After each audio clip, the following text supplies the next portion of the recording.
Good evening. We welcome you to the Provo Municipal Council meeting on this Tuesday, August 5th at 5:30 PM. We'll call the meeting to order and begin with a roll call, starting with Councillor Hoban. I'm here. Becky Bogdan. Craig Christensen. George Handley. Gary Garrett. Rachel Whipple. Catrice McKay. Thank you. And we welcome also Mayor Michelle Kafusi and our CAO Scott Henderson. We'll begin our meeting with an opening prayer that will be offered by Gary Calder, or one of our water district directors, after which the Pledge of Allegiance will be led in the Pledge of Allegiance by Councillor McKay.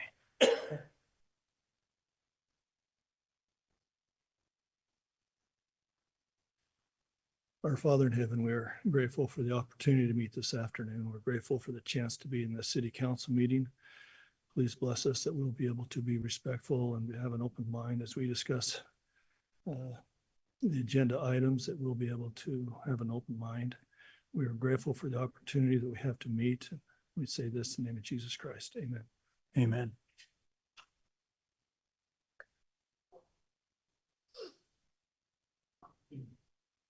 Pledge to the flag of the United States of America and to the republic for which it stands, one nation, under God, indivisible, with liberty and justice for all.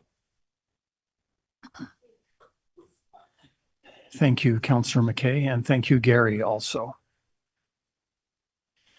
We'll begin our meeting with the public comment period. As indicated on the screen, a required public hearing will be held for certain agenda items prior to council action.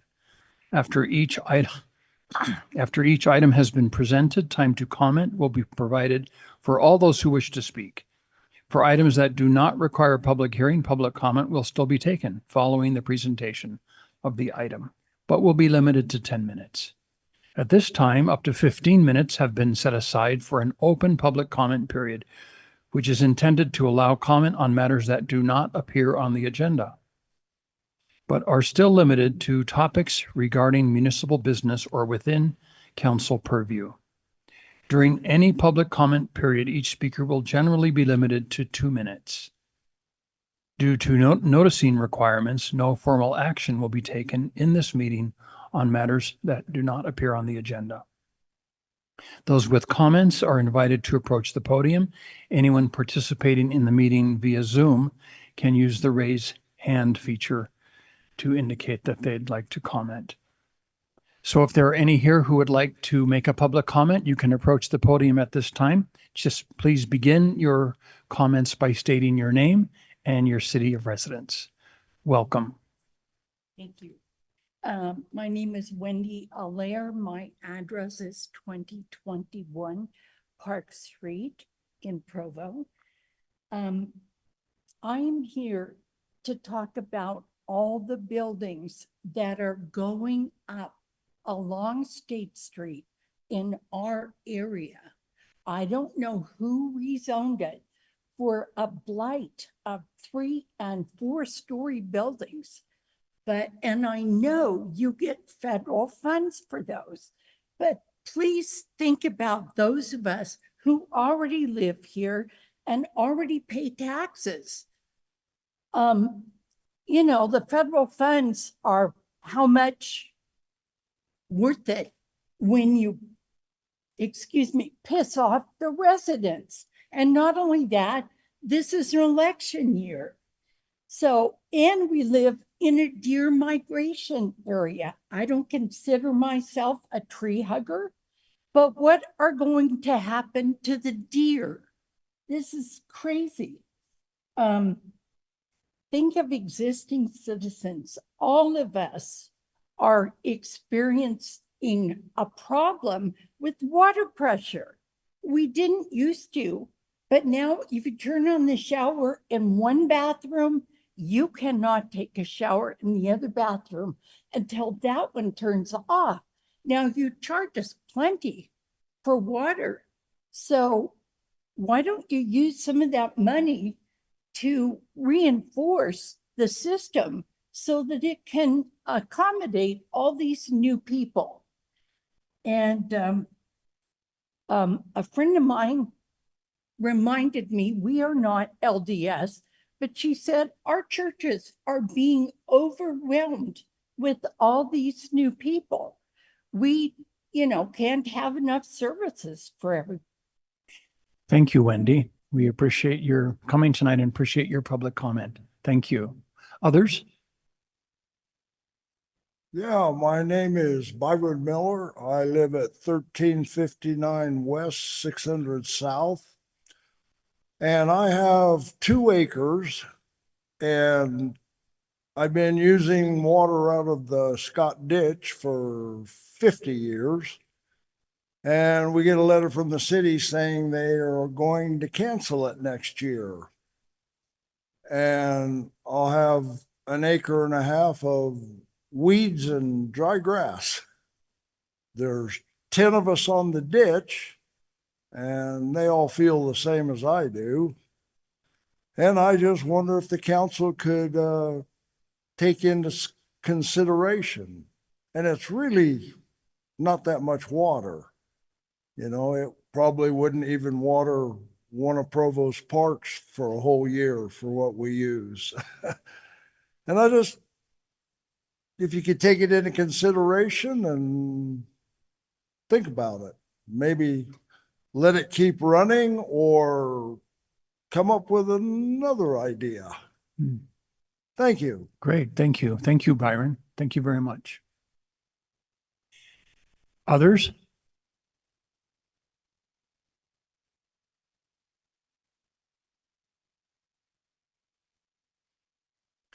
Seeing no other public comment, we'll close the public comment period at this time and turn to our first item of business, which is a resolution imposing level 2 fire restrictions due to hazardous environmental conditions. This will be presented by our Fire Marshal, Lynn Schofield. Welcome, Lynn. Thank you for being here tonight.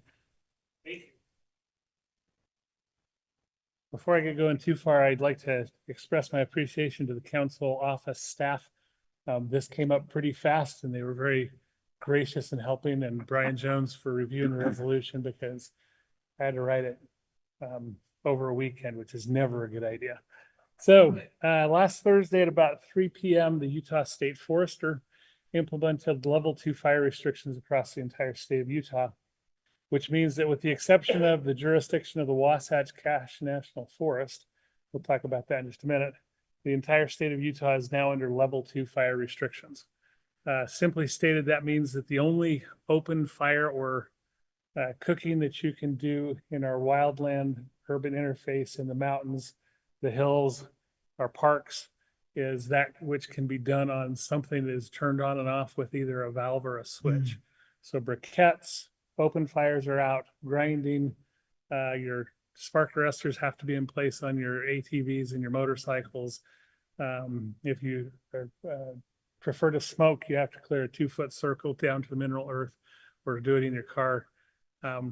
Simply stated, we're at a critical stage in our environment right now. We have been 30+ days without any measurable rain in our foothills. My last look at the forecast last night tells me that we're not looking at any measurable rain coming in the next 2 weeks. As we learned from Mill Creek, it only takes one spark from a lawnmower. So we don't want to play that game. We do border the Wasatch Cache National Forest. They have not implemented any fire restrictions, and we are going to not wait for them. We're going to go ahead and issue the order. We have issued the level 1 fire restrictions with your consent a little while back, limiting open fires in the Provo watershed. And we are recommending that we bump that up to the level 2 fire restrictions throughout our Provo City watershed, including all of our parks, effective, I think I had it Saturday morning, August 2nd, is when those restrictions came into effect. And I would be happy to answer any questions you have. Thank you, Mr. Schofield. I probably should know this, but are there just the 2 levels, 1 and 2, or is there actually a level 3 as well? No, level 2 is as high as it goes because Okay. that eliminates all ignition sources Okay. other than something that you can turn on and off with a switch. Mhm. So like a camp stove or something. Right. Hmm. So you could have a backpacker up in the foothills with Mhm. with a propane or a white gas stove. Mhm. But the inclination is those are safer than campfires that put out sparks Right. and embers into the wind. Mhm. Any questions for Mr. Schofield? Yes, Counselor Hoban. Yeah, good decision. When do you think these will be rescinded? And what criteria do you use to rescind them? We're gonna need to have about a week or 10 days of consistent rainfall and not 24-hour days for a period of 2 weeks, but we're gonna need to get some pretty good storms through here before I would consider rescinding them. When I am prepared to rescind them, I'll do that looking at the fuel moisture content in our vegetation in and around our city. And I will notify the council through the council office of my intent to rescind it, which I have to do in writing. Thanks. Counselor Bogdan? Okay, so you're just talking about rainfall. Obviously, as it gets colder, those will get rescinded too, right? Not necessarily. No? No. So even if I'm- we head into wintertime, we can still be into level 2 restrictions? We still could be in level 2 restrictions if we don't get our fuel moisture content up. Interesting. We would not prefer that. My preference would be to have the weather people all be wrong and have 4 days of monsoonal rains from now until I leave to New Mexico over the weekend and be able to rescind this on Saturday before I leave, but the forecast doesn't show that. And if we don't have substantial moisture between now and say the New Year's Eve open fireworks shoot window, we're gonna have to take a really, really hard look at how we address fireworks for that window because without that layer of snow on the ground, without some substantial precipitation that gets the fuel moisture back up, we could be in problems even into the wintertime, which we've seen throughout the West over the last 3 or 4 years. We're fighting wildfires all year long now. So we go ahead and we vote to either put these in place or not, but we don't vote to take them away. It's just an administrative decision. That is correct. Thanks. Other questions for Mr. Schofield? Great, thank you. Thank you, Lynn. Are there any here who would like to make a public comment relative to this agenda item? If not, we'll continue with council discussion. Any council members with questions or comments? Councilor Christensen? Just grateful for the good work you guys are doing to be proactive about it.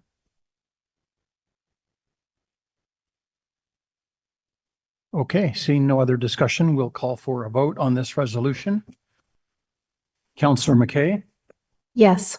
Councilor Christensen, Yes. Councilor Handley, Yes. Councilor Bogdan, Yes. Councilor Hoban, Yes. Councilor Whipple, Yes. and Councilor Garrett, yes. So that resolution passes by a vote of 7-0.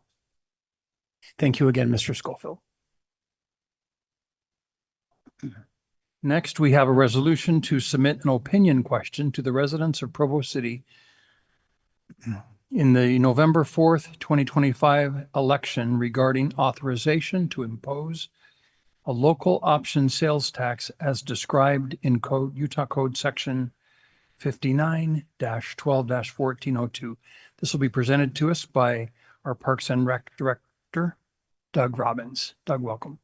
Thank you very much, council members. Thanks for the opportunity to return. Over the past several weeks, we've been presenting and reporting on the impact of the RAP tax over the past 10-year term to the city council and also our Parks and Recreation Advisory Board. Today, we're here to provide a brief update on the next steps in the process of placing this ballot question for the voters to decide on in November. For context, those that have not heard about this until now, the RAP tax is a local option sales tax authorized by the state of Utah. It's set by state law at 0.1% or 1 penny for every $10 spent in Provo. It's collected from both residents and the visitors here in town. The tax must be reauthorized by voters every 10 years. And it's really important to recognize this upcoming vote is a vote to renew or to discontinue the RAP tax. It's not to raise or create a new one. Okay, that's very important. We also want to note that Utah County has officially confirmed that they will not be pursuing a similar RAP endeavor at the county level, which frees up the city and clears the way for us to make notice to the state of Utah. And at this point, I'll turn some time over to Justin to walk through some of the legislative and procedural steps going forward.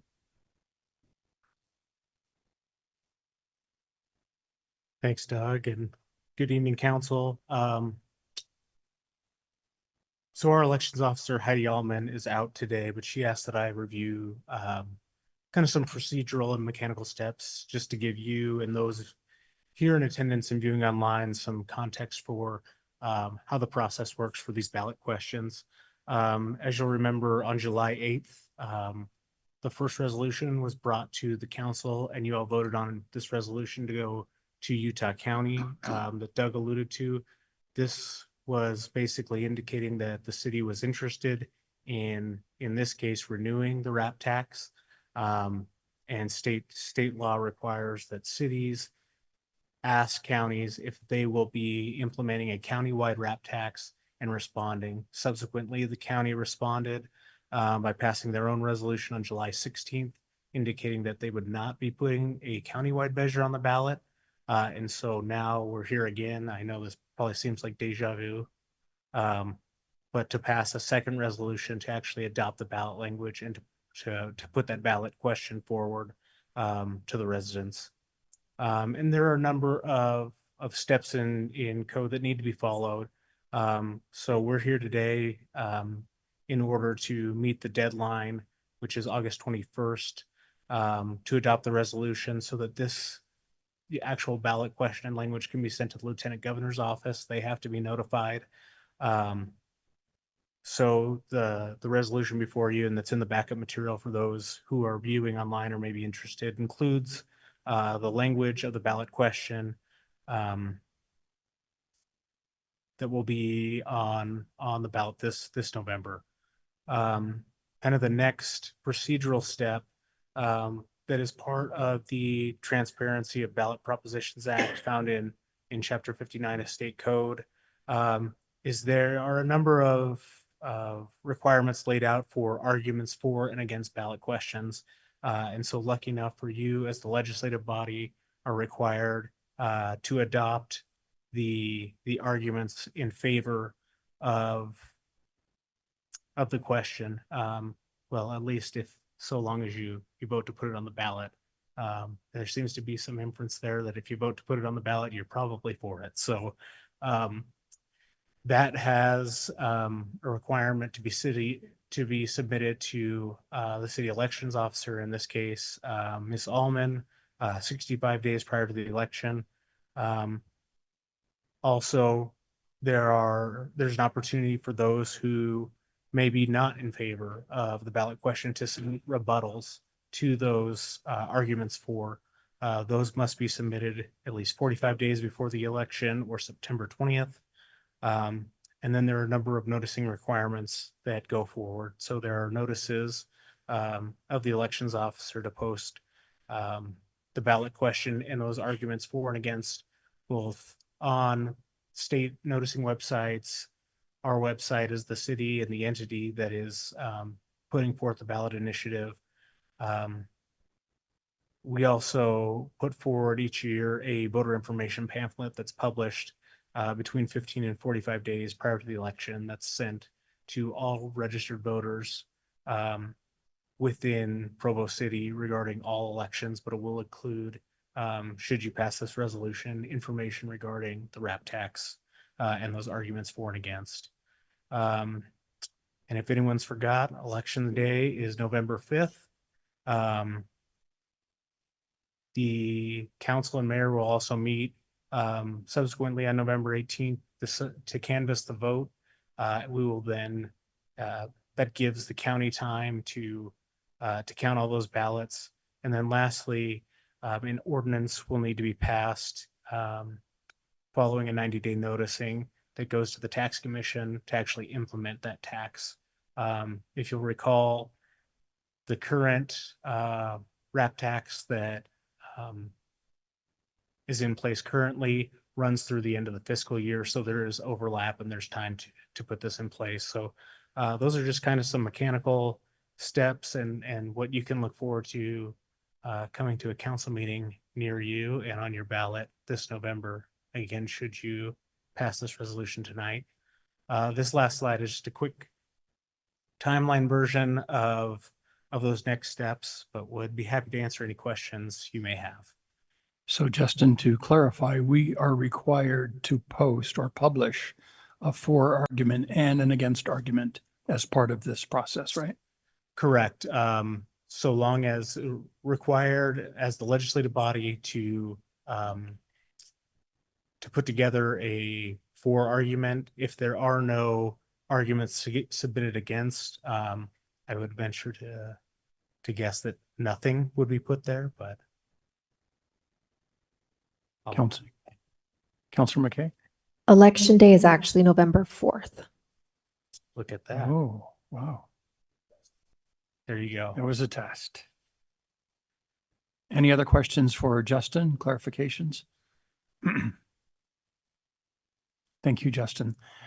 Doug, could you just clarify for us what this wrap tax, which so it has a 10-year lifespan. So this was put in place in 2015, the Correct. first 10-year period, Yes. and what that has meant to recreation, arts, and parks in Provo City on average per year over the last 10 years. Yeah, thank you. I think when we began, we projected about $1 million in new revenues. At this point now, we're projecting right around $2 million in Per year. future per year revenues coming in off this sales tax. It's made all the difference in the world as far as what we're able to accomplish. I remember the years 10 years ago before RAP was enacted, and this is really the main funding mechanism to take care of what we have. All of the pavilion enhancements, playground enhancements, replacements, court replacements, all of these great amenities that we're able to add to our parks are really due to this funding source. Prior to this, we just didn't have one. And so things didn't get done. Great. And then again, if I might just add, we've been able to utilize these funds to leverage grants from outside, sometimes 4 to 1. So we're able to really leverage and get more done with these funds with these grants that require a local match. So the RAP really provides that seed money to go after these outside funds. Other questions for Mr. Robbins? Thank you, Doug. Oh, Councilor Hoban. Yeah, so you guys do great. People always ask me, what's your favorite department, the city? No, they don't ask me that, but I tell them it's Parks and Rec. I remember ever since my first meeting on the council and you guys came in and you had the theme song for Parks and Rec playing for your presentation. Set a high bar there, but so you mentioned pavilions. So this doesn't really go towards like one big project. It goes towards a lot of the things that we just, I don't want to say ancillary, but like a lot of the smaller things that ultimately you just don't have an operating budget for. And, you know, like the rec center, you can get a grant or a bond for a rec center, but you're not going to get a bond for pavilions, right? And that's what this goes towards. That's right. And in our CIP, that's really our game plan as far as our capital improvements that we have within the department. Every project has a unique funding plan. This RAP really fills in those gaps where we don't have development impact fees to provide funding for new growth. These funds, these RAP funds really help support what we have existing. Our parks that have been around for decades that really need refurbishment. This is the critical funding source for those projects. And you mentioned grants. Can you like, what's an example of a grant that we got where we leverage these funds? Sure. I think we've been able to recondition almost 4 miles of the Provo River Trail in the past 5 years, utilizing seed money that came from RAP, and then going out to the state of Utah with their GO-ED grants and outdoor recreation grants to get those trail funds to repave, realign, create new transition ramps into intersections and down underneath the tunnels and crossings of the roadways. Those are all outside grants. For example, right now we have funding from MAG that we'll be augmenting with just a little bit of wrap to finish the 2 tunnels at let's see, it's Columbia Lane and State Street, and then along Moon River. Those are last 2 that we really need to get done that are decades old and need to be reconditioned. Yeah. Thanks. Counselor Christensen? I was just curious, you mentioned that the county has decided not to proceed with this and that opened the way for us. Is it an either or how does that work? I think that's just a procedural element that's added to the state law, just to make sure that you don't have government entities duplicating these efforts. Thank you. Thank you, Doug. Appreciate that. We'll now open this item for public comment. If there is anyone here who would like to make a public comment, you can come to the podium at this time. Yes. Could you just explain to me what the tax goes for? Thank you, Byron. Yes, we'll do that. We'll invite Mr. Robbins back up in just a minute. Thank you. Any other public comment? Doug, could you maybe just summarize for us a little bit of the how the funds are used? Sure thing. The revenues that come from this sales tax are really specified to be used for recreation, arts, and parks, amenities, improvements, and enhancements throughout the community. And so what we do is we take these funds when they're accumulated, we put them into our capital improvement plan, and each year that plan is presented to the city council and approved for expenditure. That becomes our game plan for the year, and we utilize those throughout the park system. We also use those at the Covey Arts Center. We have a community arts grant program and other community arts programs that we do at the library and other places as well. So that's the primary purpose for those funds. And I would just say you could probably go back to a past work session or council meeting to watch a little bit more in detail some of the projects that we've accomplished in the past 10 years. Councillor Bogdan?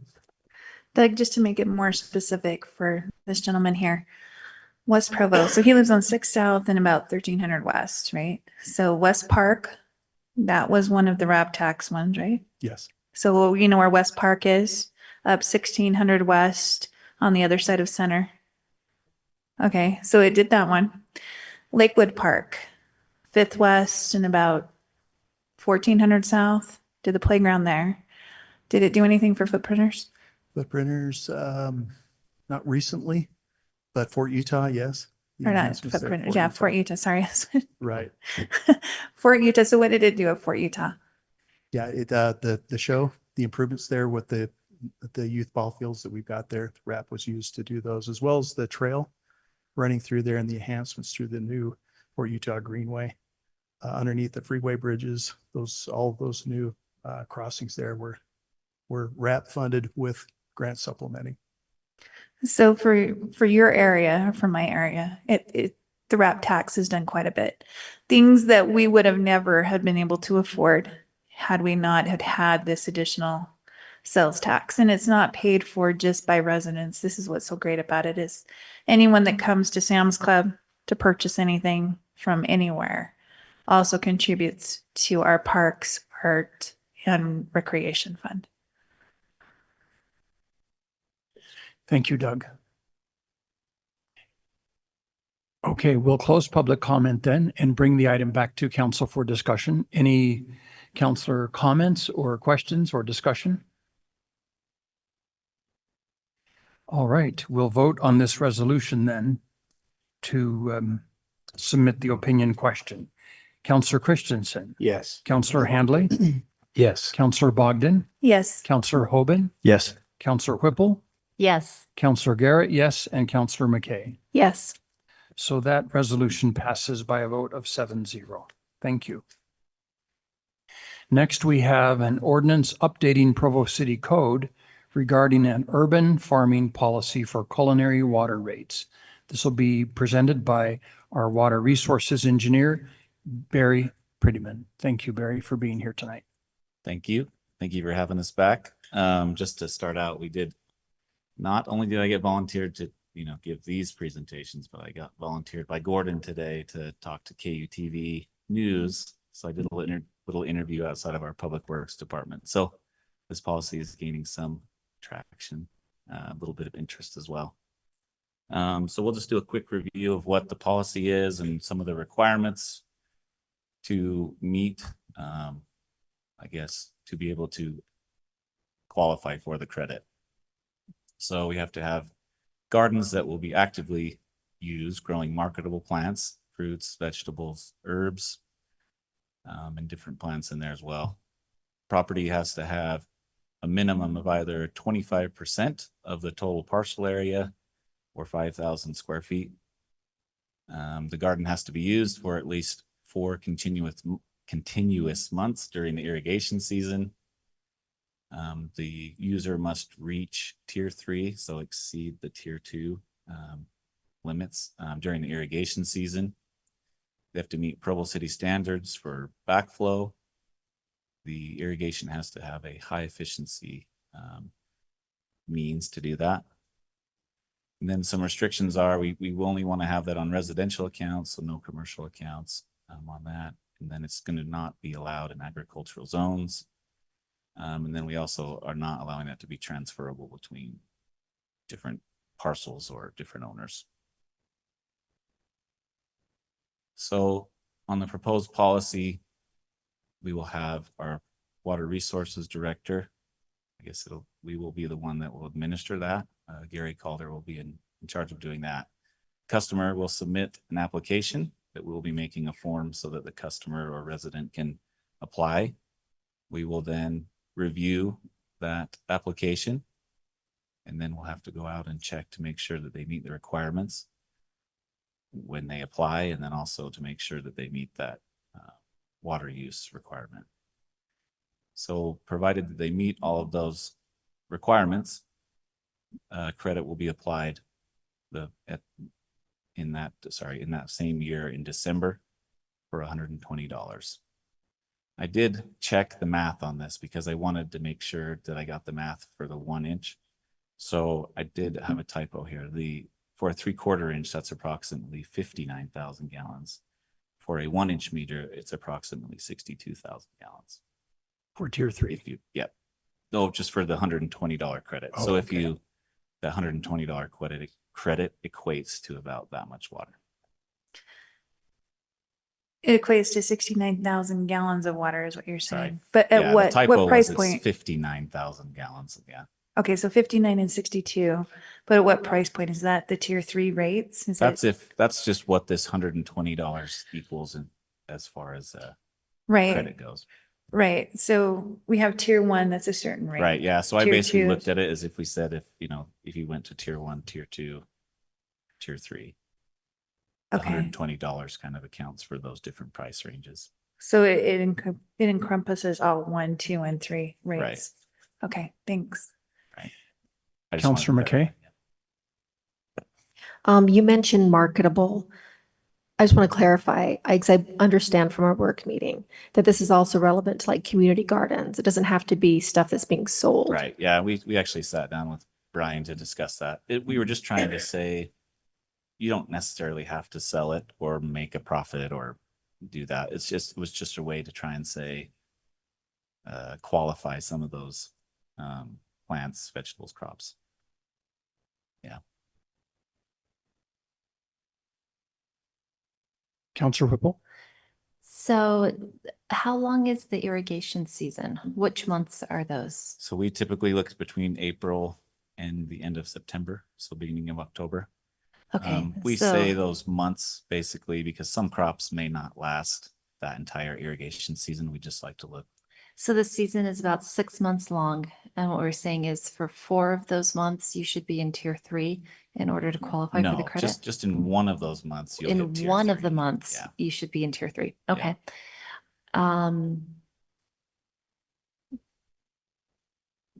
And this year, the new rate is going into effect next month in September. Yep, September 1st. So that would be 1 month of the irrigation system during which somebody could see if they would hit that tier 3. We, in the policy, have proposed to actually apply for this next year. Yeah, we specified because you couldn't qualify because you have to you have to be using the growable area for 4 months, but only have to get into tier 1 for 4 months. So it's not possible to qualify this calendar year. That's okay. That's what I was thinking. But this 1 month in September, which unfortunately Lynn Schofield tells us will also be hot and dry, they'll be able to know if they're likely to be in tier 3 for next year. And Right. so that can give them a heads up that they would be a good person to apply. Yeah, that Okay. would be a good starting point for someone Yeah. who's interested. I would love it if it were rainy in September and Yeah. didn't have that data point, but okay. Yeah. Thank you. Counselor Hoban? Did we decide if this is going to primarily reside with, well, that we're not going to make the criteria too strict and defined, and that there's going to be some autonomy by water resources to be able to, you know, make those decisions? Yeah, if it's, Yeah, that's correct. The presentation is for the council's information about what the intended policy is. The actual code amendment you are voting on is you're voting on adding a sentence to the consolidated fee schedule that delegates authority to the water resources director to create a policy. And so that's what the vote is actually on. This is a presentation of the policy that is planned for now. okay, thanks. Yep. And that's really all I have. If there's any questions or Great. Thank you, Barry. Yes. I think we're good. Thank you very much. thank you. This item is also now available for public comment. If there are any here who would like to make a comment, you can approach the podium at this time. I'm a little dense. I don't understand. And So- Byron, just remind us of your full name, Byron, Byron, yes. and your last name, Miller. Miller. Thank you. So basically, you want to sell culinary water at a reduced price for people's gardens? If that's your question, Barry, I will let Byron, I will let Barry answer that when we're through a public comment. Do you have any other questions?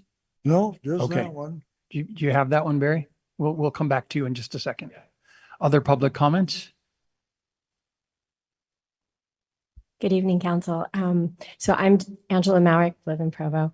Thank you for whoever did the research and got this going, maybe Rachel. So I'm just here to encourage the council. I'm very encouraged by this conversation and that there's a small credit for this type of thing. But I'd like to see a further conversation in the future. So we're not going to end with this conversation about encouraging what urban farming actually looks like in Provo. So that can be a little bit more well-defined. And I'd like to see Provo kind of be on the maps in the United States to encourage this conversation of urban farming, as well as, and I know this doesn't include our heritage farms, our generational farms that have been here forever and are feeling pushed out. And I'd like to have that conversation go a different direction so they feel empowered and that they're viable businesses here in Provo as well. So thank you so much for doing this. Great. Thank you, Angela.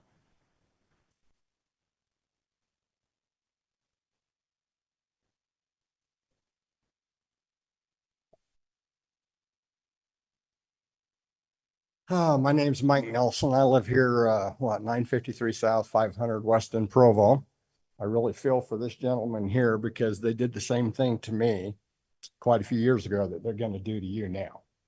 I have an acre and a half of property and they took my irrigation water away from me. When I complained about it, they told me to water with my hose.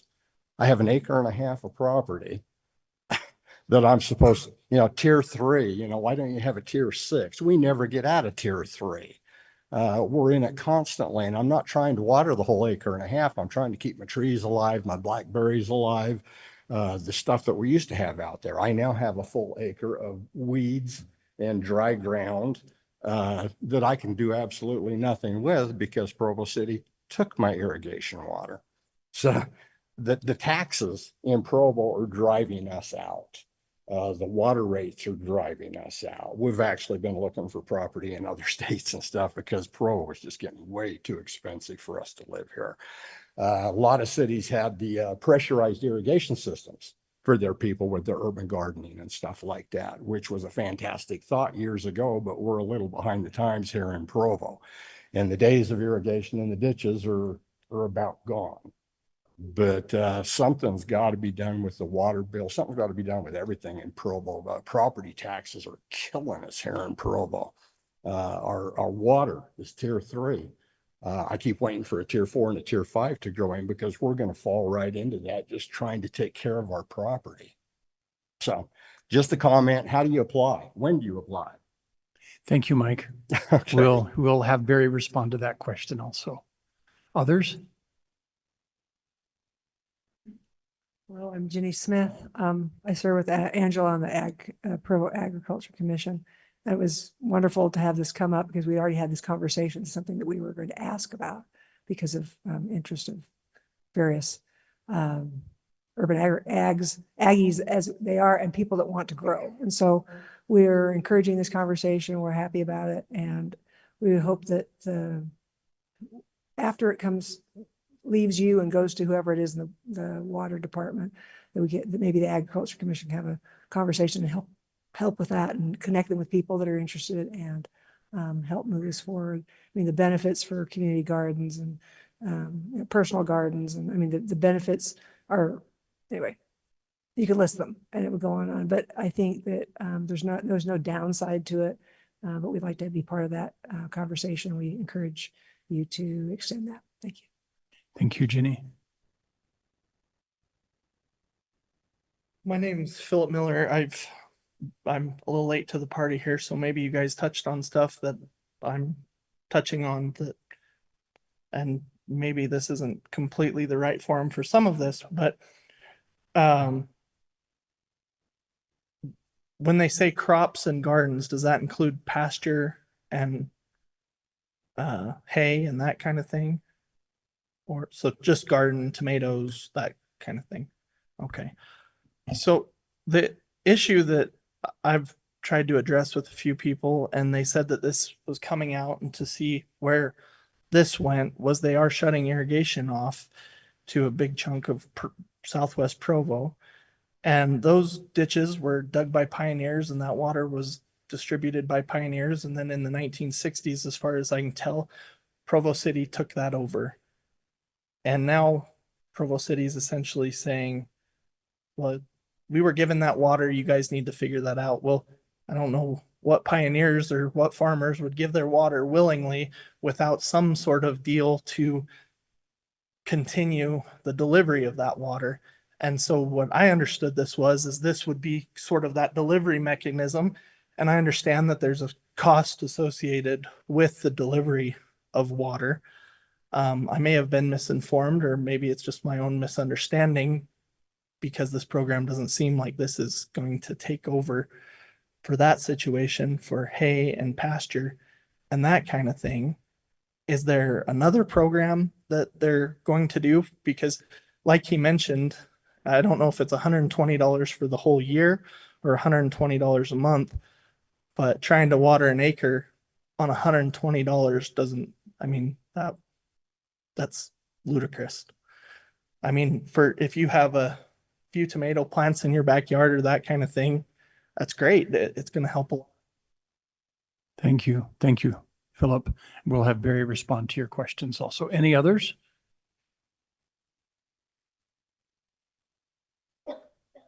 Scott Smith. I think this is a step in the right direction. Just to do the math on what it takes to feed a fruit tree, the largest cherry tree that would be like 25 feet tall, 20 feet wide, the hottest time of the year, August, July, you're going 50 gallon a day. A regular fruit tree like a peach tree, I mean, you do the math on that, 69,000 gallons, where would that go with fruit? You could feed quite a few trees on micrometers, and that's what we all use now anyway. That's how you're efficient.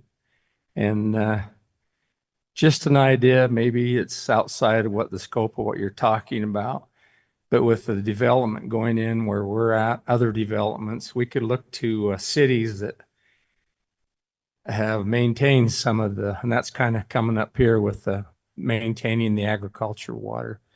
Alpine has a secondary water system that's top notch. Provo City could initiate that, I guess, starting at planning commission council level with developers allowing or having that ability to feed a lot with ag water that was already existing. I'm talking about Timpanogos Canal in our area and Smith Ditch. But I think this is really a step in the right direction, and it's not a drop in the bucket.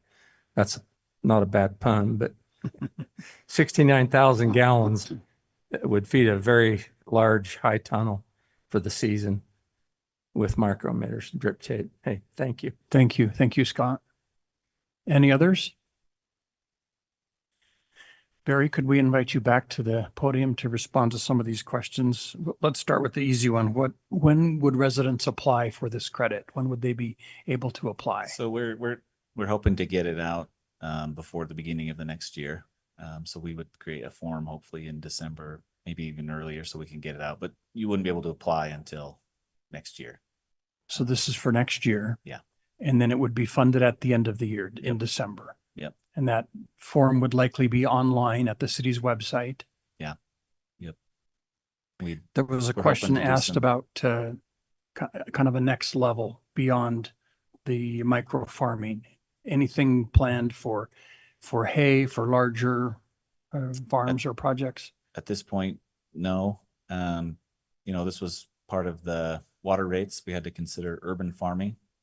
So we were considering kind of that urban landscape, not necessarily agriculture. Okay. And then Byron's question, he may have to remind us unless you remember. Yeah, he was asking, Barry? why we're doing this. We're giving a discount, I believe, to, residents. And again, it's just part of Utah State Code that as we set water rates, we had to consider urban farming as we were setting those tiered water rates. So this was how we looked at it and was our proposed policy. Great. Any other questions for Barry? It is true, isn't it, Barry, that we have new state legislation that has required these processes, imposed these processes on cities. Councilor Hoban. Yeah, maybe not directly related to this vote, but I am curious. There's a couple comments around Provo taking away water rights or irrigation rights. Can we get some clarity on that?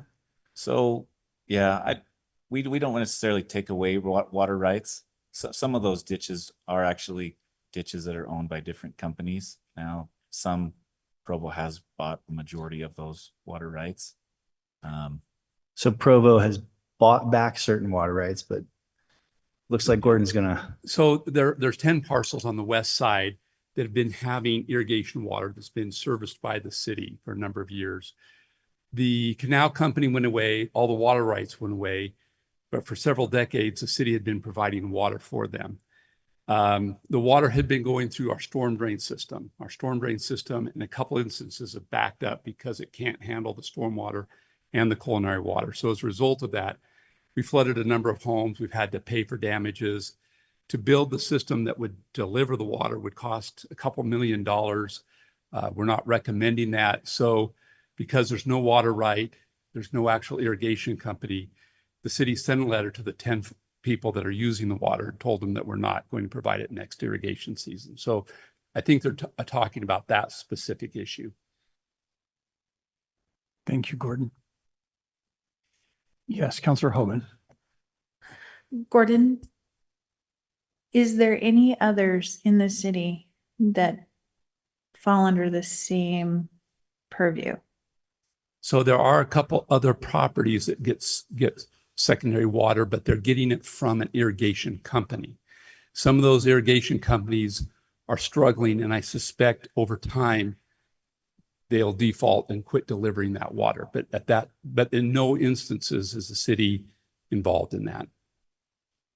So how did the city come about purchasing these water rights? I don't know that it ever purchased them. All I know is that the company folded and there was no more water being delivered. This happened decades ago. And so when it quit working, the city stepped in without water rights, giving it to the property owner. So the ditch company disappeared, the water rights disappeared, and the city, for benevolent purposes, to continue to deliver water. The cost has become extraordinary. And to provide water to 10 residents at this enormous cost to all the residents doesn't seem reasonable. Okay. Thank you. Thank you, Gordon. And for those who may be meeting Gordon or hearing him for the first time, he is Provo City's Public Works Director. Thank you, Mr. Haight. I'm sorry, our public comment period for this item is closed. That's too bad. Yeah. This is untrue. Okay, thank you. I hide in the turkey We- when you shut my little That's mouth. okay. We invite you to connect with our staff members, and we're happy to take emails and other means of communicating with you that way. Thank you. Thank you for being here tonight. Among council members, any questions or comments or discussion before we vote on this proposed ordinance?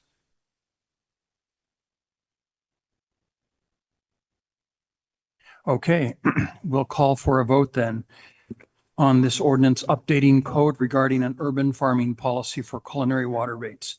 Councillor Handley, Yes. Councillor Bogdan, Yes. Councillor Hoban, Yes. Councillor Whipple, Yes. Councillor Garrett, yes, Councillor McKay, Yes. and Councillor Christensen. Yes. Thank you. So this ordinance passes by a vote of 7-0. And again, we appreciate your engagement with us here tonight. Very important issues that we're hearing, and we look forward to hearing more from you, and we're continuing to work on this important issue. Thank you. Next, we have an ordinance amending the zone map classification of real property generally located at 71 West, 880 North, from the residential conservation zone, which is RC, to the campus residential zone, which is CR, in the North Park neighborhood. This will be presented to us by one of our planners, Dustin Wright. Welcome, Dustin. All right, thank you very much.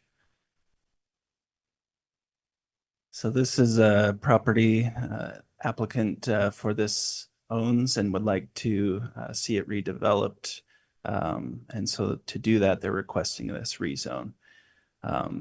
They've provided a concept plan that they've taken to our planning commission along with the rezone, and that was approved, and a positive recommendation was forwarded to you for this rezone. I'll kind of go over briefly what it is that they're asking for. So the property is currently zoned in the residential conservation zone, and they would like to have that rezoned to the campus residential zone. Like you can see here on the map, the property to the south is in that campus residential zone. This property currently has a single family home on it, and then is surrounded by apartment buildings. And so this would be a good opportunity for some infill development to help this property. It's kind of underdeveloped match what's around it. And so that's what the applicant is requesting at this time. This has gone to a district meeting, and there weren't any issues presented there with regard to this rezone. I'd be happy to answer any questions that you might have at this time. Any questions for Dustin? Councillor Hoban. So what's the original intent of like a residential conservation zone? Because it's going to remain residential, but what was the RC zone intended for originally? Like to maintain a single, we want to try to keep single family homes here, or we don't want it to be developed into business, or what's the original intent? Yeah, the intent, I believe, there was back in 2002, the residential conservation zone was put in place to help with a lot of different pressures that were coming on, especially around campus, and to try to put a hold and then allow for future properties to come in individually like this one is and request a specific rezone to a zone. So as you can see throughout the RC zone, there's going to be single family homes, duplexes, apartment buildings, just kind of a mix of different uses. So essentially what it was to just kind of freeze whatever the legal use was on the properties in that area at that time. And then over time, let them come through individually and seek some rezoning of those specific properties. As far as parking, any concerns around parking? Like how many cars would you anticipate for a development like this? And, have we looked at where those might disperse to or end up? Yeah, so for what they're proposing 5 units. The parking requirement is 10 parking stalls in this area or for that development. And that's what they have shown on their concept plan, that they'd be able to fit those 10 parking stalls. So it would be able to meet our parking requirements. And for those 5 units, what are they, single family, or would they be like student housing? Could they be student housing with more than, say, 3 renters or 3 occupants, or could it be? Yeah, so it would be family occupancy, which by definition is a family or 3 singles. So Right. 3 students could live there potentially. Okay. Or a family. Yeah. But Okay. it wouldn't be a batch. So of treated singles. like a single family home. Yeah. Correct. Yep. Okay, thanks. Other questions for Dustin? Yes, Counselor McKay. So you're saying 15 people could live here and there's 10 parking spots? Correct. Okay. So is that those are our requirements for all student housing? Yeah, our parking requirement is based off of bedroom. So there's, I believe on this project, they were proposing 3 1-bedroom and 2 2-bedroom units. And so the parking requirement for that project was 10 required spaces, which they've shown they could provide. Oh, so how many 3-bedroom and how many 2-bedroom do we have?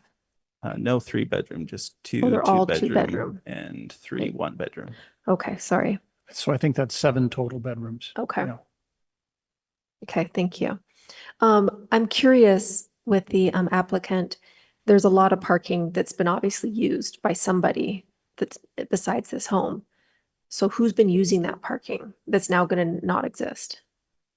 My understanding is that he's rented out some spaces behind the property, and I'm not sure specifically who to, but Do we know what building they're generally associated with?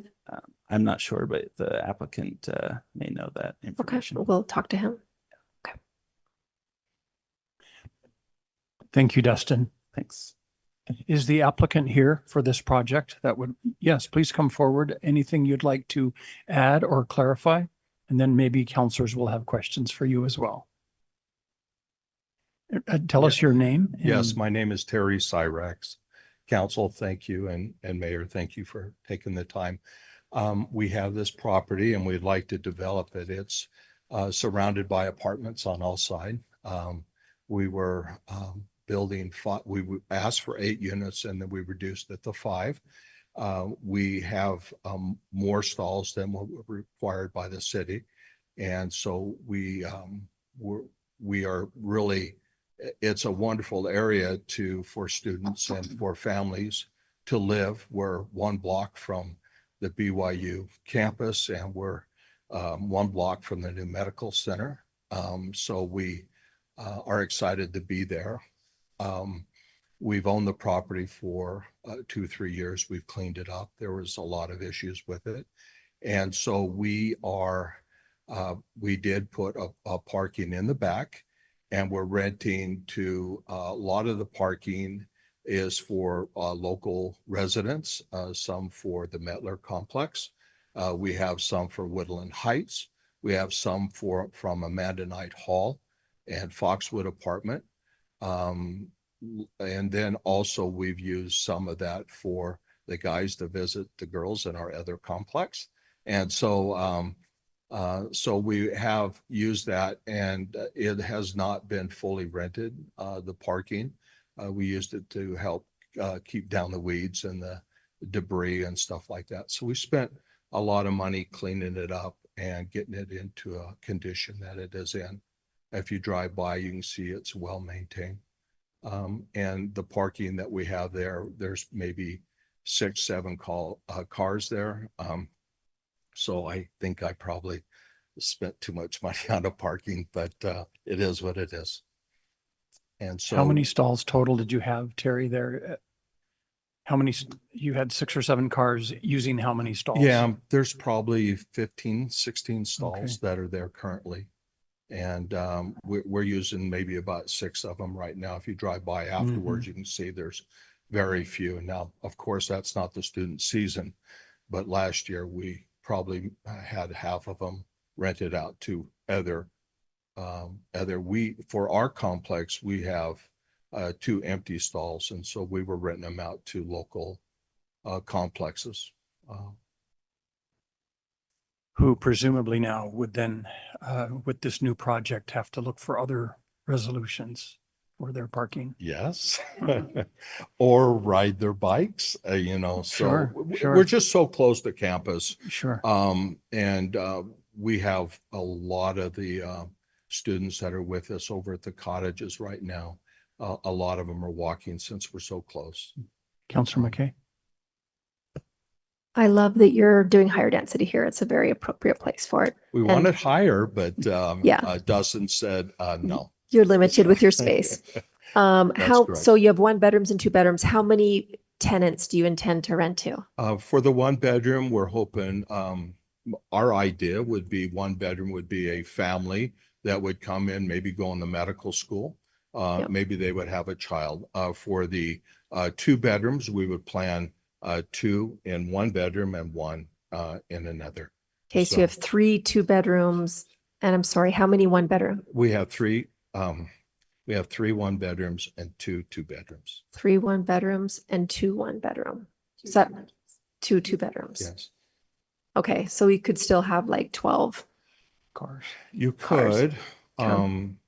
Like they're But- absolutely going to walk here, right? But they're still probably going to own a car. Being so close to campus, if we don't have parking, we don't have parking. And, Right. what we've done at our other complex, good, bad, or we've charged a higher rate, and that really, for parking, and that really eliminated people to stay with us, and they decided to, go there. We have a lot of freshmen that just aren't showing up with cars.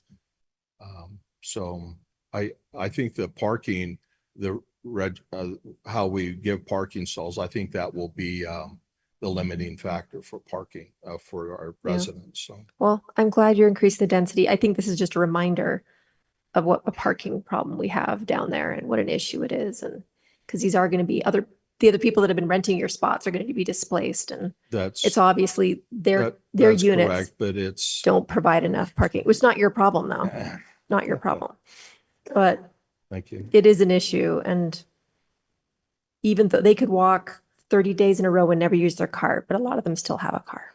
Well, it has to park somewhere. if you look at where we are closer than a lot of the student lots. Oh, you're in a great And spot. so it makes no sense to drive to the Marriott Center and then walk from there where we're so close. Yeah, you're in a great spot. Yeah.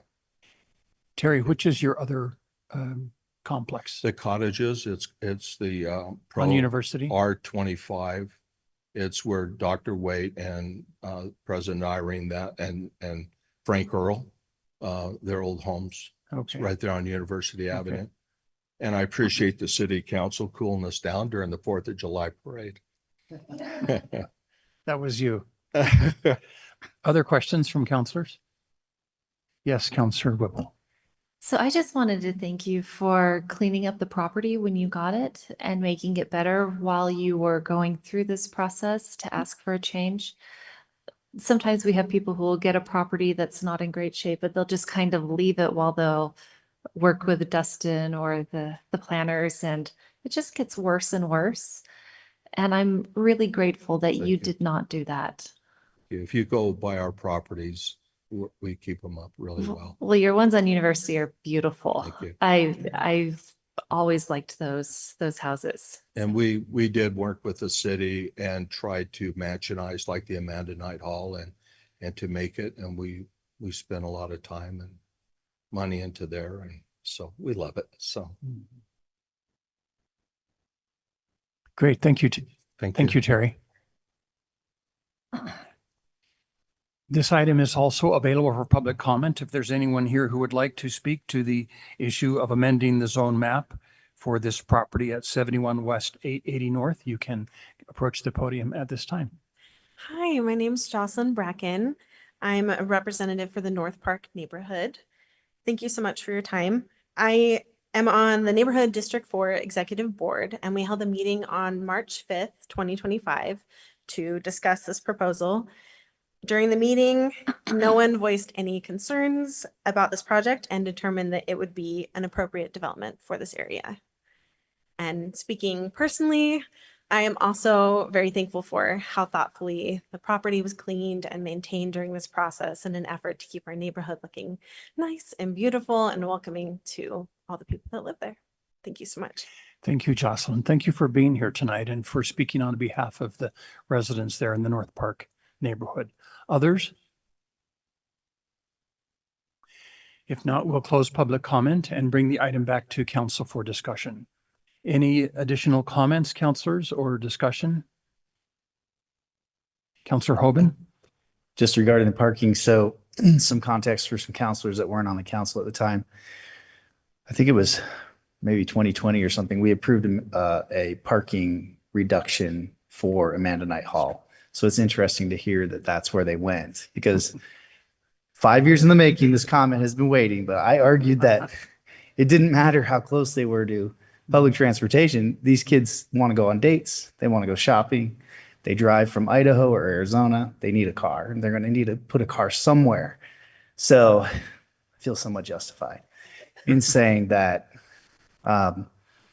yeah, I mean, ultimately, we just have to keep it in mind that when we do these parking reductions, that the cars just go somewhere else. And for this, I'm not criticizing this particular development, by the way. It sounds like you held your ground there and, made sure that you followed kind of the guidelines that we're looking for. I mean, 10 spots there probably will be more cars than that, but hopefully not. But at least, we get close to probably sufficient parking there. But these parking reductions that we provide on a specific basis often just don't pan out the way we think. And I think that just kind of backs that up. So, yeah, those cars are going to have to go somewhere, but that's not this developer's problem. It's prior decisions that allowed it to be overparked, I think. Thank you, Travis. Councilor Bogdan. So I'm just gonna kind of not necessarily quote because I don't remember word for word, but paraphrase one of my friends and he's also a friend of some on the council who teaches at BYU. He knows of kids that live 2 blocks away and still drive to BYU. But what encourages me is I do see that there's a couple of places in front of this house where street parking could be. If they had 12 cars, they could park the 10 in the back and the 2 in the front. Thank you, Councilor Bogdan. Yes, Councilor Handley. Yeah, I just want to say that I like the idea of charging for parking to incentivize students to go elsewhere if they have cars. I think it's true. There's always people who are willing to drive ridiculously short distances, but there are hundreds and maybe even thousands of students at BYU who don't have cars. And if they're going to find a place like this, they're going to take it. So if we have paid parking that actually helps students pay for the cost of it instead of putting that cost on the rental price, I think that's a more just system. That's something I would look forward to going forward. I know students don't like that idea of paying for parking, but there's very few college towns anywhere in America anymore that don't. Right. Yeah. Thank you, Councilor Handley. All right, we'll ask for a vote then on this ordinance amendment. Councilor Bogdan? Yes. Councilor Hoban? Yes. Councilor Whipple? Yes. Councilor Garrett? Yes. Councilor McKay? Yes. Councilor Christensen? Yes. And Councilor Handley? Yes. Thank you. This ordinance amendment passes then by a vote of 7-0. Thank you again, Terry. Our final agenda item this evening is an ordinance amending the zone map classification of real property located at 1400 South State Street from R1 zone, which is one family residential, to the M1 zone, light manufacturing in the Spring Creek neighborhood. This will be presented by our planning supervisor, Aaron Ardmore. Welcome, Aaron. Thank you, Council. So we discussed this earlier today, but I think it's important to review the history here. So this property, Pro Steel has been there since the 1940s. It's been industrial zoned up until 2017, when action was taken to take this whole corridor to the R1 zone to enable the city council to review each multifamily rezone that came through here, as directed by kind of the general plan and neighborhood plans there. However, Pro Steel has remained, and they want to continue to be here in Provo and to grow their business. So they've requested to go back to the M1 zone. And what triggered this is their desire to increase office space. So you could see on this image, the office building is the one closest to State Street. You can see kind of that clouded area there where the future office is proposed to go. So that wouldn't be able to happen under the R1 zone because it is a non-conforming use. So bringing this back to the M1 zone would allow them to increase their showroom on the first floor and increase office spaces on the second floor, which would also improve the right-of-way along South State Street for their property. Planning Commission and Provo City staff have reviewed this. It meets all the standards. We're recommending approval on this, but I'd be happy to take any questions. Any questions for Aaron? Yes, Councillor Bogdan. What does this do to their property tax? Just out of curiosity. I don't know what it does to the property tax. Because it would seem like M1 would have a more expensive property tax than an R1. Just curiosity. Not an assessor or appraiser, so I'm not sure. I would think that the zone change wouldn't affect it, but building a new structure might increase the value of the property, and that could potentially affect it. Other questions for Aaron? Thank you, Aaron. Thank you. Is the developer for this project here? Welcome. Tell us your name and anything you'd like to add to Aaron's presentation. My name is Spencer Markham. And I don't think there's anything else to add. Just looking to create some more office space for these guys and keep them happy. So, do you have any questions for me? Any questions for Spencer? Yes, Councillor McKay. I'm just thrilled that you've been in Provo so long and that you want to expand your business here and that you call this home. It's also really nice, right, that you're not increasing your manufacturing, so to speak, but just the administrative side as far as for the residents. But I think it's great. Thank you. Thanks. Thank you, Spencer. Is there anyone here from the public who would like to speak to this issue? Offer public comment. Seeing none, we'll close public comment and bring the item back to council for discussion. Any other comments or discussion, councilors? All right, then we'll call for a vote. Councillor Hoban. Yes, but just because of the eloquent, petition by the developer there. Councillor Whipple. Yes. Councillor Garrett, yes. Councillor McKay. Yes. Councillor Christensen. Yes. Councillor Handley. Yes. And Councillor Bogdan. Yes. So that proposed ordinance passes by a vote of 7-0. Thank you. If there's no objection, we'll now adjourn the Provo Municipal Council by unanimous consent. Thank you again to all those who have come here tonight.